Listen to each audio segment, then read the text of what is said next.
Hey there, and welcome. I wanted to just kind of follow up a little bit with some things that are going on around what I feel is an important thing to look at in a lot of this crime talk, if you will, and a lot of our conversation about true crime is that we have to look at, and I think some of the catalysts, which a lot of you have been posting about and saying, well, what about this? Or, don't forget NK and don't forget, and particularly around Cindy Watts. And so one of the things that I want to talk about today is the idea of not, removing the blame yet having the discussion. And I think so many people jump on and go, well, you're blaming her. Well, you know what? It's kind of like if you're driving through a forest, you're going to see trees. That doesn't mean there's a forest fire. So when I say that to you, what I'm trying to talk about here is the idea that just because I'm talking about this person, right, that doesn't mean that they're to blame. It means that for whatever reason, they are caught up in this time in history that so many people have been, I want to say, magnetized by. And there are other people who go, well, I don't care. I don't know why you haven't let it go. But it's not about letting it go. It's about looking at the deeper behavior. So one of the things I want to talk about briefly is the idea of narcissism, right? So when we talk about that, and the reason I don't, because some people go, are you an expert? And it's like, the reason I don't is because as an intuitive, what happens for me is I go deeper to some of the underlying things going on. Once I slap down that I want to say that lid and go, okay, that's a narcissist, that's this, and I'm not saying they're not, okay, I want to be clear. But once we slap that lid on something, we actually take away the opportunity to see what's really happening underneath, because we now know it's narcissism. Okay, that's it. It's just narcissism. But yet, why is it when we label it that, we're still left with lingering issues or discomfort, as I like to say? And part of it is because we're looking at something here that is in so many families. And I think that there's a rampant idea that it's someone else's problem all the time. And I see this where it's like, that person did this to me. And it's like, okay, if it is that person, then if they go to therapy, you'll get better. And if we look at it that way, whoa, what do you mean? Well, if someone else is the problem, then once they go to therapy, you'll get better. But one of the things we know, right, from a lot of deeper work, when I say deeper work, I'm talking about professionals who do therapy and psychiatrists, psychology, marriage, family counselors. Any one of them will tell you that there are certain personality disorders that will not, I want to say, respond or get better, if you will, through therapy. Now, when I say that, people are going to go, wait, but everybody, okay, here's the thing I want to say. People are going to be outraged. And I know this seems like, oh, but wait a minute, Tori, you're talking too much about what other people are going to think. Well, the part of it is that what I'm talking about is something that we don't talk about.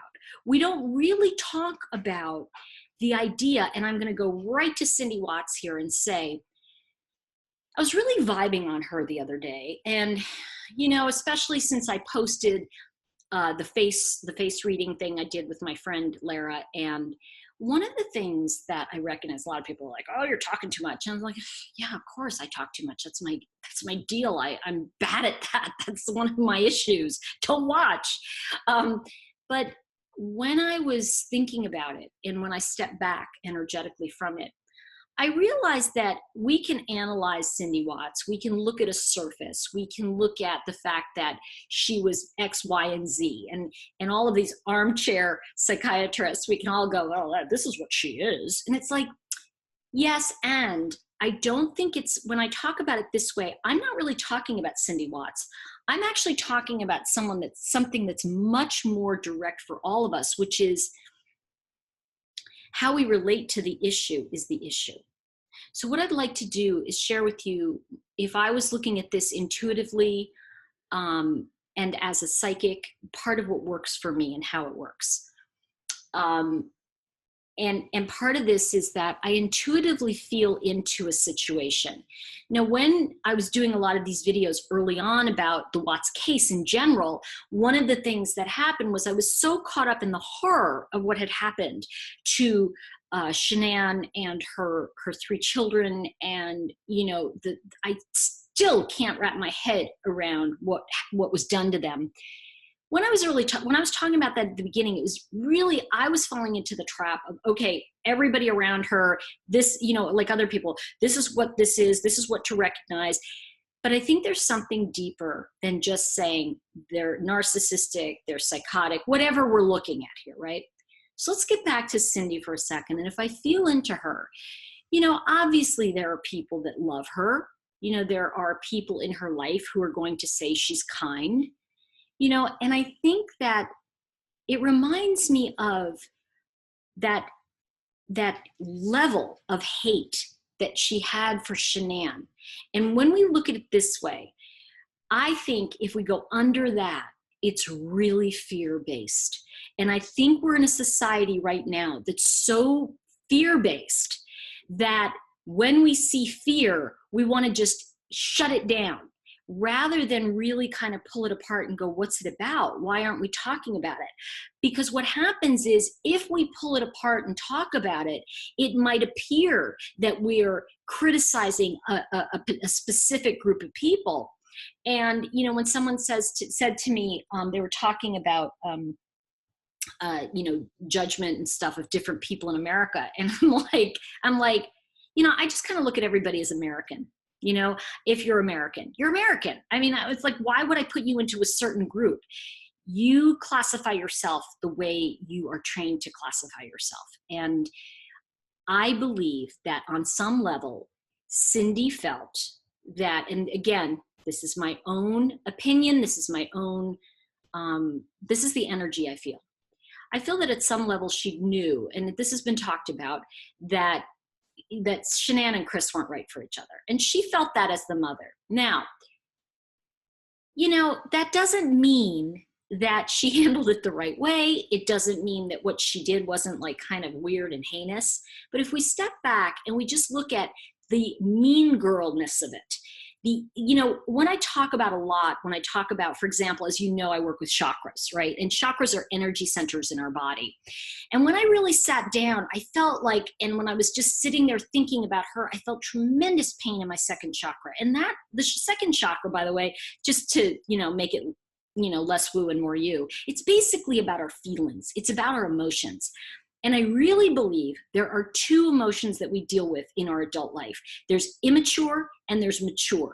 Now, obviously, an immature emotion is not sending out the invitations to someone's bridal shower, putting together no gluten-free food when the bride-to-be is claiming that she's got problems with gluten. When I say claiming, I'm not saying Shanann's guilty or innocent and whether she has it or doesn't. That's not the point here. Okay, I'm going to take at face value that she does have lupus and that she did have all these things, right?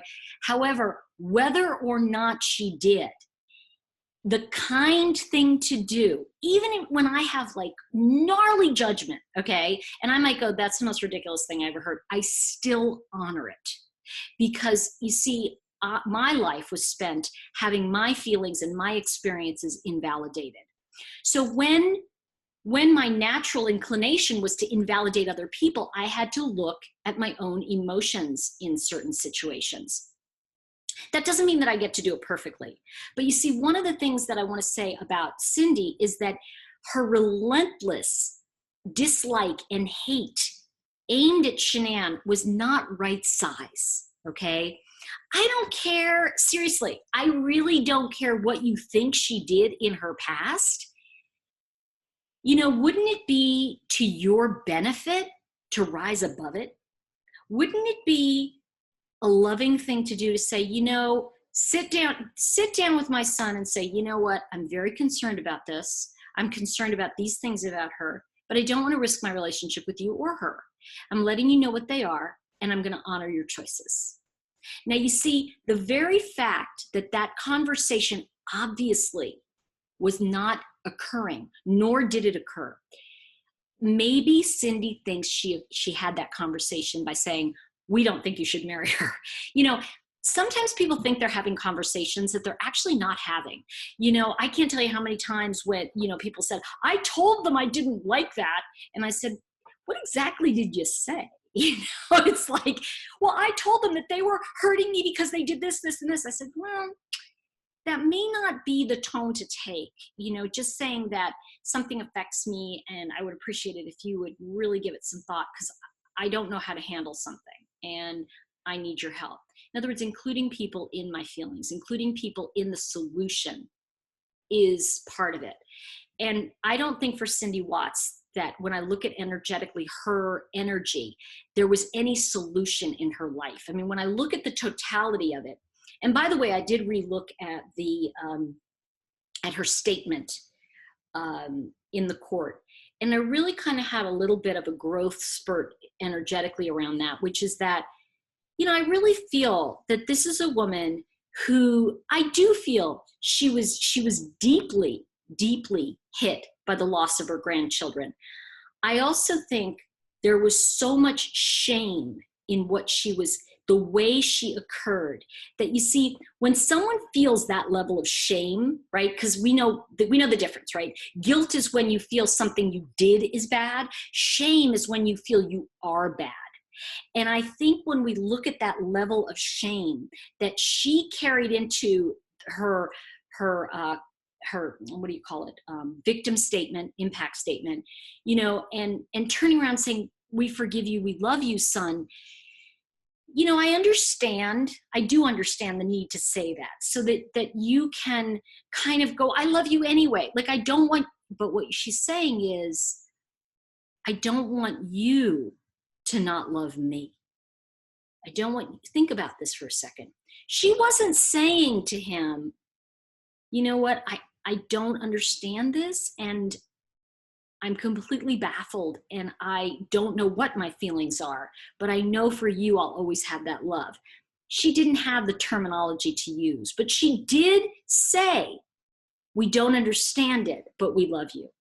But I think that the way she said it, remember I said, just, you know, if you're saying it in a way that could be misconstrued, you're going to be jumped on. That's how we live, right? I mean, that's how we're living now. It's like if you say, you know, I can use so many examples, but I'm just going to say the joy of taking things out of context and being right is overrunning our country.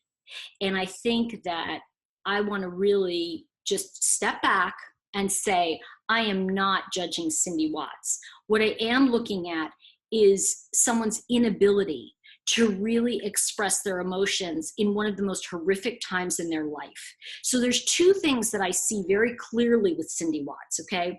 One is there's a lot of damage there, which I am going to continue to talk about for a minute. And the other is that her son just murdered somebody's, right?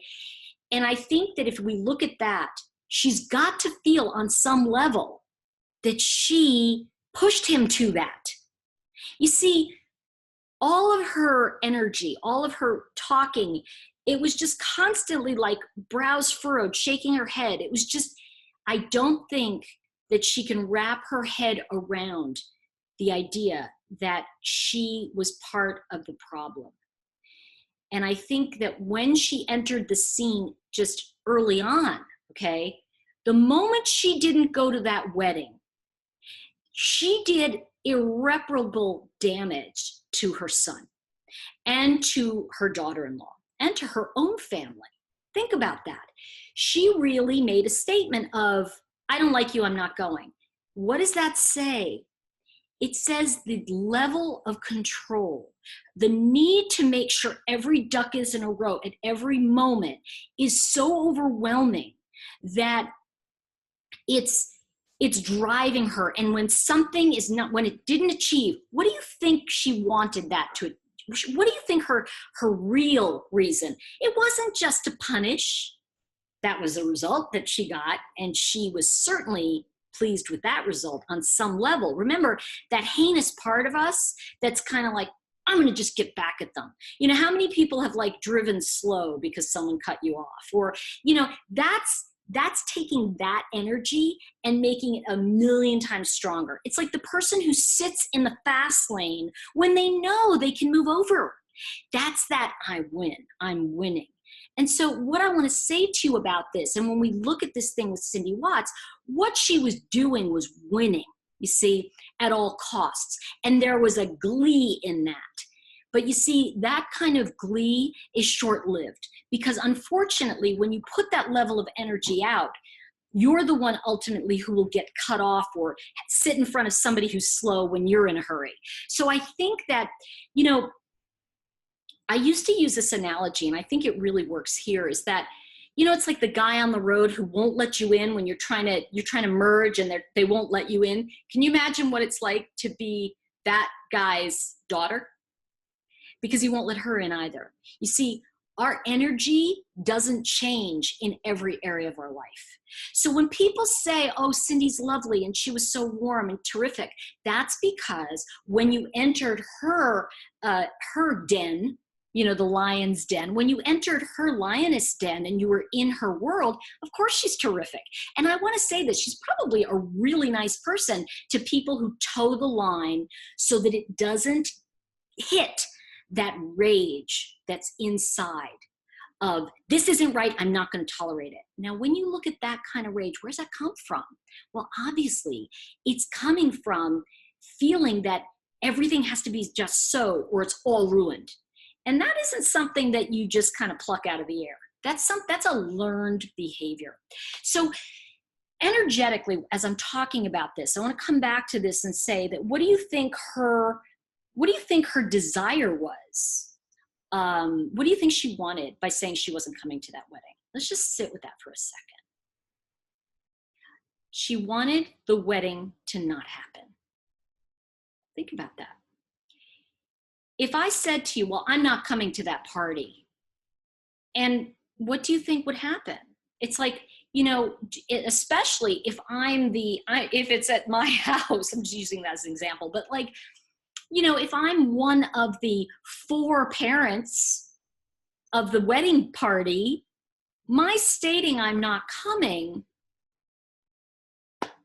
she wanted to make the statement that this was not a marriage she approved of. And throughout the marriage, her lack of approval showed up in incredibly cruel ways. And you see, the vehement rage she had towards Shanann, you know, if we really look at it as well, you know, listen, I don't know anybody who has a strong relationship with their family that doesn't have the same energy of challenges. So I'm sure Shanann and her mom butted heads. I know I butted heads with my dad, or, you know, I think we have to look at it as that's part of life. But I think that Shanann had a strong mother. She knew how to deal with a strong mother, right? Because she loved her mom and her mom wasn't out to hurt her. So when you look at how Cindy behaved, if Cindy behaved in, you know, what could be construed as being mean, you know, she's probably going to go, that's just his mom and I'm just going to not allow it. And really the best way to get to the wife is to continue to hurt the son. And so we don't really know the circumstances around, you know, we only know that Shanann said a couple times in some texts that, you know, to Chris, I stood up for you, you know, when your family wasn't there for you. And I think that ultimately, you know, we can call Chris all kinds of names, and I don't want to get into his stuff, but I think that what we're looking at with Cindy Watts is a deeper level of rage and a deeper level of just, I am going to make my point. I am going to be right no matter what. And I think the thing is that it's kind of like when someone says, I want, and forgive me for getting a little political, but I am going to here, I want this president to fail. I want to bring him down. And it's like, you know, that's like shooting the captain of your own airplane. Like, Why would you want to destroy someone? You know, this to me makes no sense, except there is a rabid need to destroy anything we fear. And I want you to really look at this. And by the way, the name of the current president is blocked on my page. So if you use that name or you try to say anything derogatory, it will be taken off. I just want to let you know, because I really didn't want to make this, you know, like political. But in some ways, when we look at, you know, the level of people going, well, you know, I really put peace and love for everybody, and I want to get rid of him. It's like, there's a disconnect there. And I think what's happening is people are just throwing the word like, oh, that's a narcissist. Oh, that's this. And I want to say, are you sure? Because I think at some level we're all narcissistic. I mean, heck, I know I am. But what I'm trying to say is that when we look at second chakra of immature and mature emotions, and I want to clarify this, an immature emotion is something that never grew up. It's like a part of us that never really had a chance to become something.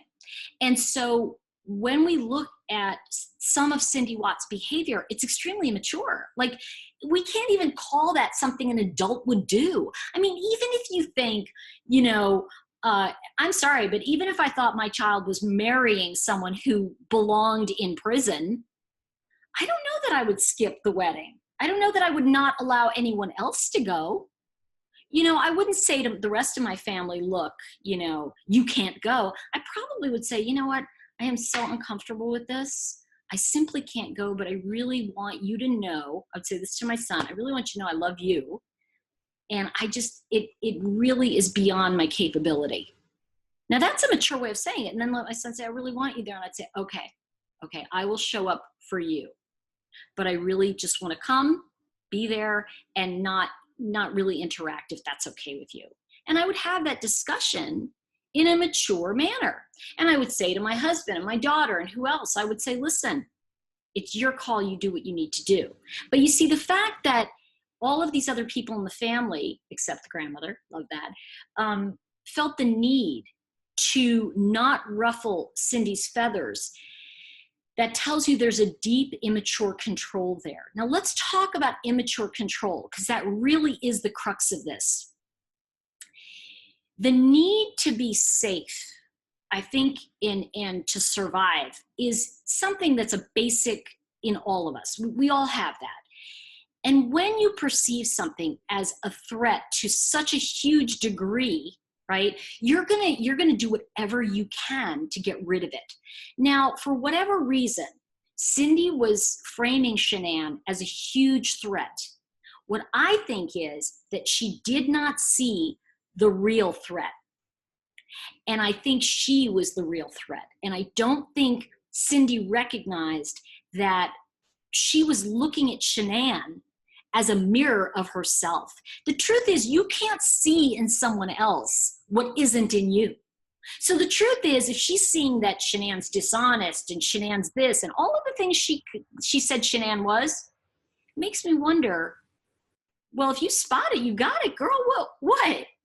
So when I say that, you don't just typify someone in this category without kind of going, these are the things that I see that are deeply disturbing to me. She didn't say that. She didn't come out and say that. In fact, really, there was just behavior that we saw. It was snarky behavior. It was consistently, I don't think this woman is suited. I don't, you know.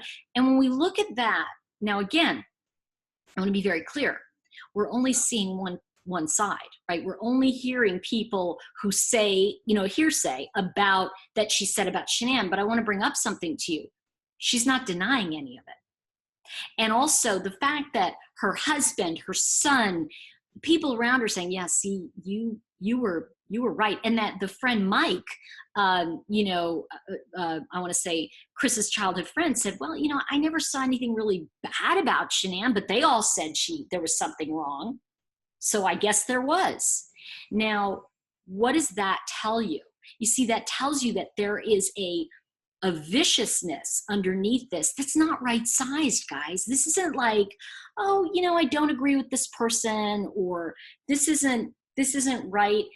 It's an inability to see any good for fear that if you see any good, then it will eradicate your conversation around the bad. Think about this for a minute. It's kind of like saying, this person's, and call them a name, right? But meanwhile, this person does all these good things, but we're not going to acknowledge all the good things because otherwise it will invalidate us being right. So you have to stay on that trajectory of hate, dislike, getting rid of, being right. All of those positions really become that self-fulfilling prophecy. And we're seeing that in general in the world right now. And I think this is an important conversation. So one of the things that really makes us outraged about the behavior that we're seeing here is it's kind of it's covert, all right, it's covert. But what it's covert of is in context is it's covert behavior that we've all seen and used. And that's what makes it difficult. We want to eradicate this behavior from ourselves by blaming someone else and throwing it on them. And I think that when we look at it that way, yes, we're talking about Cindy Watts, but we're talking about her in relation to her behavior and in relation to what we saw that's related to us. And I want to say that I don't know Cindy Watts enough to hate her. I don't know. I don't know anything about her. I just know that her rage and anger towards Shanann was not right-sized. It's kind of like someone spilling a cup of coffee and then someone shooting them. That's not proportionate. That's not in relation to each other. And there is no argument you can have that would tell me that it's okay at any level to not send out someone's bridal shower invitations when you ask to do it. So, or even, whether or not, even if you think it's this gluten-free thing is the craziest thing you've ever seen, even if you think that, even if that is your opinion, okay, still honor that person's experience of it. I would still have made gluten-free treats, even if I thought, oh God, that's so silly. Why? Because it's being courteous. That's something, I know, the big C word, courteous. What is wrong with being courteous to someone? And you see, when we look at that behavior, that's the real thing, is that we have lost common courtesy. And we see this as a wave of, here's this person that was relentless in her abuse of, Shanann and the children. Now, here's something I want to say. I understand that Shanann's parents lived with them for a certain amount of months because Shanann had lupus and her mother wanted to be there for her during that time because it was hard to handle two children and with that level of physical ailment. I'm going to get back to Cindy in a second and how she viewed Shanann. But I want to say that when the Wattses came and visited and they were like, why are you here? We're here to help. The thing is her very response to Shanann's mother, that very kind of like confrontive, argumentative, what does that tell you? It's not like the real, here's the thing, that's not the real feeling. If I came up to you and said, you know what, I am actually furious that you're here because I flew all this way to spend this time with my grandkids and I feel like you're in the way. That's different than why are you here? You're just trying to run everything. Well, you see, what Cindy Watts didn't like was the fact that she was up against another woman who was running things well. And Cindy comes in and says, how come you're running things? Well, you spot it, you got it, girl. You can't accuse somebody of something unless you have it yourself. And that's true for me too. I want to say that's true for all of us. And I think we walk around going, oh, I'm sorry that that's true. No, so what? So what if you're passive aggressive? Everybody does that. The difference is, oh, I'm being passive aggressive. Oops. That's the difference. I remember being passive aggressive with somebody that I was working with. I was really angry at her. She wasn't getting it. I was really angry. Finally, one day I said to her, you know what? I want to make an amends, and I'm really sorry because I've been passive aggressive a lot because I'm so angry at you because I feel like you should know this, and it's just outrageous for me to treat you that way. And I feel like you're doing a really good job, and I want to apologize, but more importantly than apologizing, I want to really change my behavior around you. And she was like, and she said, wow, I'm just amazed that you noticed. See, I think we know our behavior. I do. And I think that when we look at what happened in the courtroom and we look at Cindy and we look at how she behaved with "We love you, son," she was really pleading for him to love her. She was really, the "I love you" was her apology by saying, I'm so sorry, please still love me. You know, and I don't think she could say that, right? Because there's so many things in the court of law you can't say. So it goes back to like, what if, you know, when I said this in another video, what if Chris did tell his dad in the room, you know, in the drive, on the drive back, saying, I did do this, and the father said, well, we can blame Shanann. I'm not saying they did that, okay? But like, then when Tammy suggests it, Chris can go, ooh, it was a good idea. But he can't turn around and say, well, my father had that idea first, because then his father's an accessory after the fact. So we have to remember that there's a lot of things that, you know, that are fine lines that we have to do to protect ourselves in the court of law. So while we may have opinions and thoughts about things, that doesn't mean that we're going to come out and say it. So the thing I want to say about this with Cindy is that when we look at the rage and when we look at the anger, you know, we have to look at what she was feeling by losing her son. She lost the battle. She was losing the war. So the ante just kept having to be upped. Don't talk to her. She's not good, you know, because you see, you can't stop that behavior. It's like an addiction. And when we look at it that way, can we really look at her addiction? There's a cliche about alcoholism that says the alcoholic has their hand around the bottle, and the Al-Anon or the co-alcoholic has their hand around the alcoholic. So if we look at it that way, you know, we can look at everyone in Cindy's life at some level, her having her hand around them even before they did anything. So, you know, when we talk about the idea of Ronnie being a coke addict, perhaps, I don't know, we don't know for sure, but hypothetically, if he was, then we can see that the co-alcoholic contributed to that. Then we can see that her hands around Shanann's neck constantly, energetically, is not because she's hating Shanann, she's hating herself for not having the control, and she's terrified about it. And what happens when you push and push and push and you get your wish? See, I don't think, it's like a child. I don't think she really kind of thought through to the end what the wish would be. I don't think she really wanted her grandkids and her daughter-in-law dead. I think she wanted her daughter-in-law gone. And but I really feel it's because on many levels, when we look at the fact that they knew he was having an affair, he probably, the mother, you know, Cindy, was probably like really, you know, harsh on Shanann all the time.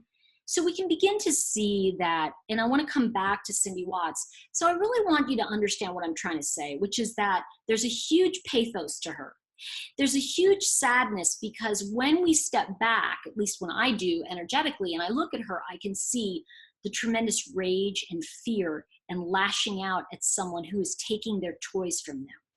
This is what we see when we see, you know, a 5-year-old having a tantrum, only it's an adult, and it's in a controlled, mean, systematic way. And if we look at it that way, we recognize that, in a sense, that second chakra is just out of control. She's just completely immature. And when we look at it that way, now we can look at the immature emotional, I want to say, nature of her husband and her son. So when we go even deeper, if we dive under that wave, we can say, well, you know what? she can't work, she can't live with a man who has emotional maturity. And the thing is that, you know, when we look at it that way, we can say that there is probably something that happened there to her that created these circumstances. And, you know, I want to kind of say that the bigger thing that we're looking at in our society now is the ability to take things out of context and the ability to make meaning of them so that we can be right. And, you know, it's so interesting. I mean, I really kind of like, it was fascinating to me because in the last, I want to say the last few weeks, this platform has, YT has been really demonetizing all of my Chris Watts videos, like all of them systematically. And, you know, when people say, oh, you're making so much money on it, it's like, no, I really am not, because there's no monetization. And I think the thing is that I'm not trying to attack Cindy Watts. What I'm trying to explain here and get into is the deeper energy behind the viciousness of being a mean girl, you know, and the loneliness involved in that. And that's why, you know, people that meet people, you know, just a couple times and go, you know, that person was so nice. It's like, well, you know, Jeffrey Dahmer was like really nice, you know, so we can look at people who are really nice and go, well, that doesn't make up for the deep rage underneath. And I don't want to say that Cindy is a murderer. That's not what I'm saying. What I am saying is that the need to control and to be so abusive to her daughter-in-law, because you see, here's the thing. If she really didn't do that, I don't know about you, but I'd come out and go, I never did that. I would never do that. I would never. I sent out those invitations. Do you see? She never denied any of it. And why? Well, there's two things going on. The immature side of her knows that she's right. And the mature side of her says, I can't do anything, because if I do anything, I'll be blamed. So that's the self-preservation. And I'm going to share something with you that I think ties in. You know, I have a client that, and this is very, very telling. And by the way, in my work, this is why I have an assistant who checks and goes through the support desk, because you see, people who are doing, I want to say, intuitive work, spiritual work, there's a lot of wounding. And I see it also in, I'm sorry, not just spiritual people, but Christians too, where they just like, they attack you for not believing as they do. So the attacks that happen for New Age people is they kind of think that they're entitled to have feelings and throw them at you. And one of the things that happened is this one person wrote a letter that was completely mean and passive aggressive. And this is not the first time they've done this. And the thing is that the only reason I know it's mean and passive aggressive is because I've been that way in my life. But you see, when I said to this person, look, just, you know, step back, let's take a little breather here.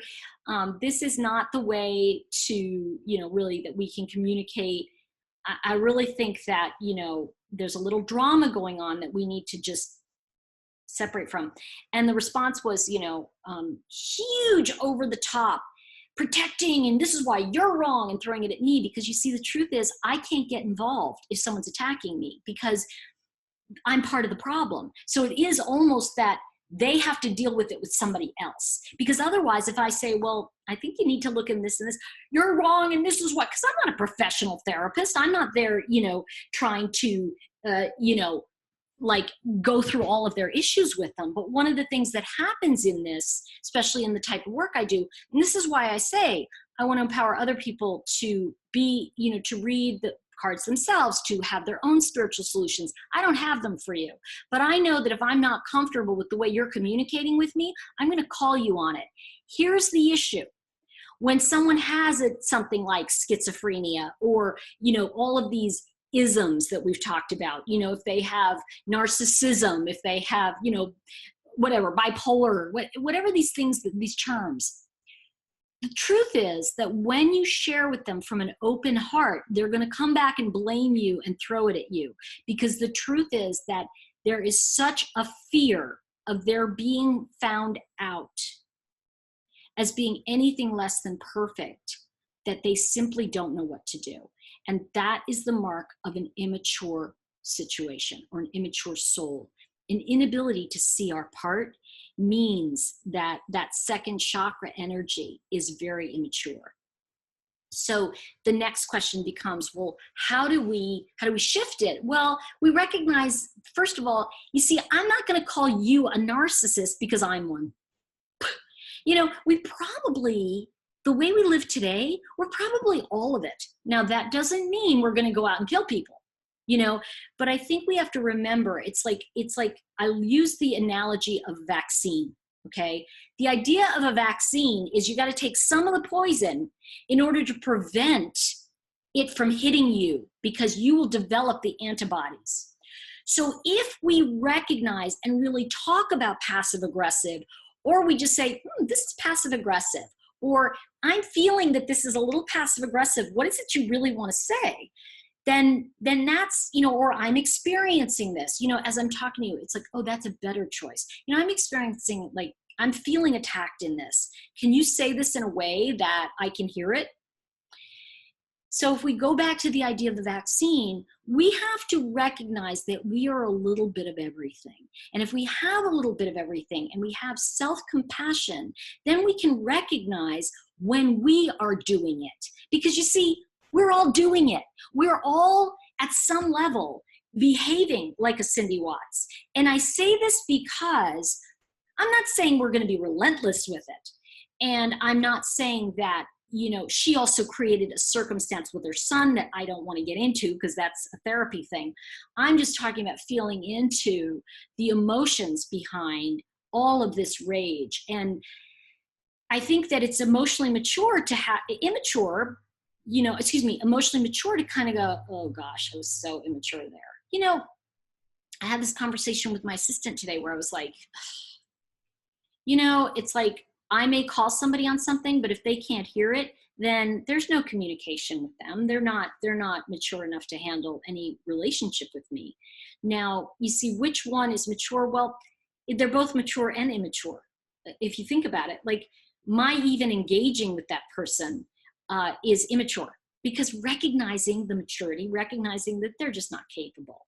It's kind of like expecting, you know, somebody to cook a meal if they don't have arms. And I don't mean any disrespect, but I mean, maybe people do cook meals. I mean, I don't mean any disrespect, but expecting something from someone who doesn't have the capacity to be or do something. And that's the thing now, is that one of the things that happens is that when I do these videos, for example, you know, people jump in and go, no, here's where you're wrong. And it's like, well, what was the necessity of that? What did you gain from proving that I'm wrong? This is a conversation. Life is a communication. It is an exchange of ideas. And the minute we shut down ideas as being worthless, useless, and wrong, then we are immediately in the idea of back 50 years ago. You know, I'm not saying that what Cindy did is bad or good. I think that what she did has consequences, and I think she's paying the price for them.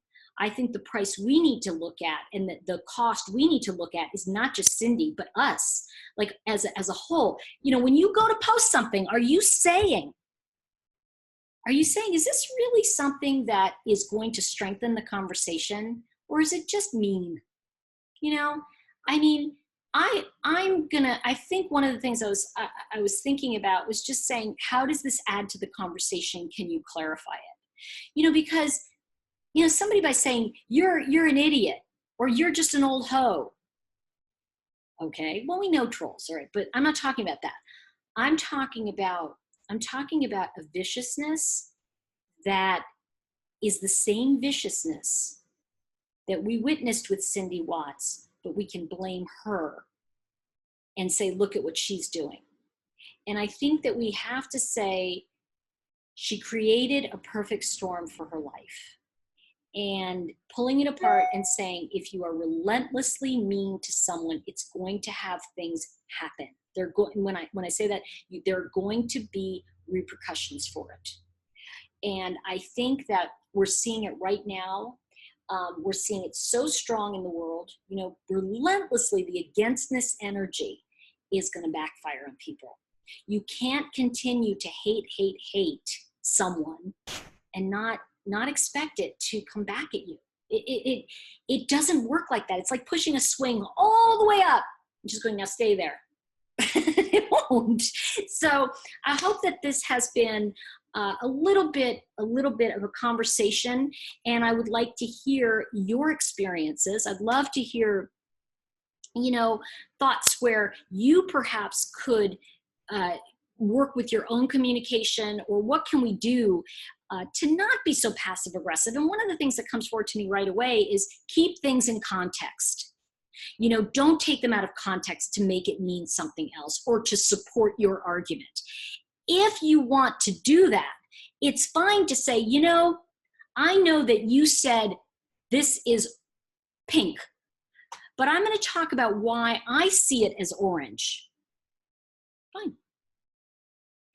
It's not, you're wrong, it's actually orange. You see what I mean? The energy behind that is the need to be heard, the need to be acknowledged, the need to be loved. And that's what I feel is underneath the situation with Cindy Watts. There is a deep, deep sadness and an inability to love herself and others. And I think that really, when people say she was so kind to them, she's probably exceedingly kind to others, because she doesn't, you could see it, she doesn't have the capacity to understand how this happened. And it's really, it's an example to all of us of how can we shift and take responsibility. I hope this made some sense, and I look forward to hearing from you. And please remember, say what you mean what you say, but don't say it mean, and be kind to each other. You could possibly have the last word in someone's life. Make it a kind one.